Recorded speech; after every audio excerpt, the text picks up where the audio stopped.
Princess Anna here. I am going to continue reading the book that we started, The Little Princess, and now we're reading chapter 2. It's called A French Lesson. The next morning, Sarah's new maid, Mariette, dressed her in a dark blue schoolroom dress and tied her hair with a dark blue ribbon. Sarah went to Emily, who sat in the chair of her own, and put a book in her lap. "What I believe about Emily," she explained to Mariette, "is that, really, she can read and talk and walk, but she will only do it when people are out of the room. That is her secret. If you go out of the room, she will begin to read, perhaps, or go look out of the window. Then if she hears someone coming, she runs back and pretends she can only sit and stare." Mariette smiled. She had already begun to like this odd little child. She had such a charming way of saying, "If you please, Mariette," and "Thank you, Mariette." When Sarah entered the schoolroom, everybody stared at her. Every pupil, from Lavinia Herbert, who was nearly 13, to Lottie Lay, who was just 4 and the baby of the school, had heard a great deal about her. Lavinia had passed Sarah's room when the door was open and had seen Mariette open a box of her grand clothes. "I saw her shaking out lace petticoats," Lavinia whispered to her friend Jessie. "She has got one of them on now." "She has silk stockings on," whispered Jessie. "I don't think she's pretty at all," Lavinia said. "Her eyes are such a strange color."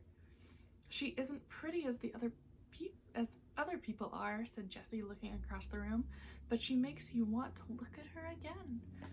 And here they're talking about her. Miss Minchin rapped in a grand manner upon her desk. "Young ladies," she said, "Miss Crewe is our new pupil. I shall expect you all to be very friendly to her." The pupils bowed. Sarah made a little curtsy. "Sarah," said Miss Minchin, "as your papa has given you a French maid, I believe that he wishes you to study the French language." Sarah felt a little uncomfortable. "I believe he just thought I would like her, Miss Minchin," she replied. "I am afraid," said Miss Minchin, with a slightly sour smile, "that you have been very spoiled, little girl. Do you always imagine that things are done because you like them?" Sarah felt a flush rising on her cheeks. Miss Minchin seemed to be a very stern person. Sarah wasn't sure how to tell her that she and her father often spoke French to each other. Sarah's mother had been a French woman, and Captain Crewe loved her language. I had never really learned French, but she began. "That is enough," said Miss Minchin tartly. "If you have not learned, you must begin at once. The French master, Monsieur Dufarge, will be here in a few minutes. Take this book and study it until he arrives. You look rather cross. I am sorry you do not like the idea of learning French." "I am very fond of it," answered Sarah, trying again, "but you must not say 'but' when you are told to do things," said Miss Minchin. "Monsieur Dufarge arrives shortly afterward." He looked interested when he saw Sarah politely looking at her little book of French phrases. "Is this a new pupil for me, madame?" he said to Miss Minchin. "Her papa wishes that she should study French, but I'm afraid she has a childish wish not to learn it," said Miss Minchin.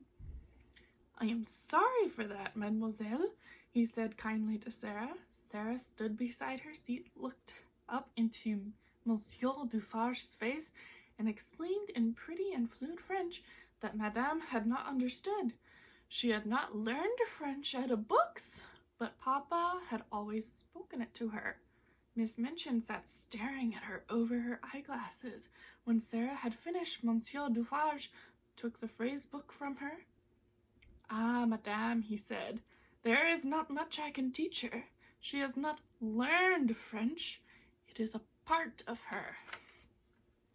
"You ought to have told me," Miss Minchin said, frowning at Sarah.